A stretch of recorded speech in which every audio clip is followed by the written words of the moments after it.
Overseas Pakistan Baloch unity کے chairman doctor جمعہ خان مری نے کہا ہے کہ سیاسی جماعتوں کو چاہیے کہ وہ اپنے جلسے جلوس میں کوئی ایسا غیر ذمہ دارانہ بیان نہ دیں جس سے ہمارے ملک کے دشمنوں کے بیانیوں کو تقویت ملے، کیونکہ ایسے غیر ذمہ دارانہ بیانات کے دور رس نتائج ہوتے ہیں۔ سیاسی جماعتیں اپنے سیاسی مینڈیٹ کے اندر رہ کر اپنے جلسوں میں بیان بازی کریں۔ ماسکو میں اپنے ویڈیو بیان میں ڈاکٹر جمعہ خان مری نے کوئٹہ بم دھماکے کی شدید الفاظ میں مذمت کی۔ میں کل کوئٹہ کے دھماکے کی مذمت کرتا ہوں اور قیمتی جانوں کے نقصان پر دکھ کا اظہار کرتا ہوں۔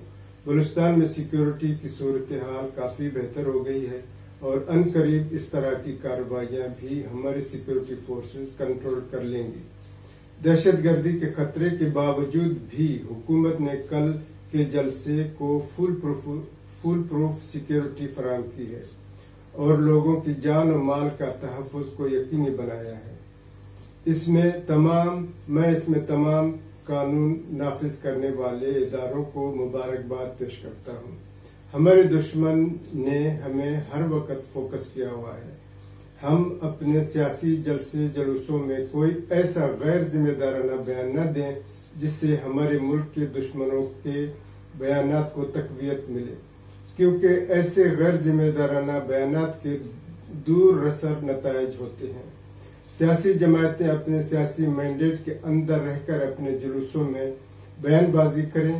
کسی بھی غیر سنجیدہ بیان اور انٹرنیشنل لیول پر اس کے پاکستان پر منفی اثرات مرتب ہوں گے۔ اقوام متحدہ میں پاکستان کے مستقل مندوب منیر اکرم نے اسلام آباد میں وزیر اعظم عمران خان سے ملاقات کی اور انہیں اقوام متحدہ کی جنرل اسمبلی کے سیشن کے حوالے سے بریفنگ دی۔ وزیر اعظم عمران خان سے ملاقات میں اقوام متحدہ میں پاکستان کے مستقل مندوب منیر اکرم نے اقوام متحدہ میں پاکستانی مشن کی کارکردگی سے آگاہ کیا۔ منیر اکرم نے وزیر اعظم عمران خان کو اقوام متحدہ جنرل اسمبلی کے 75ویں سیشن پر بریفنگ بھی دی۔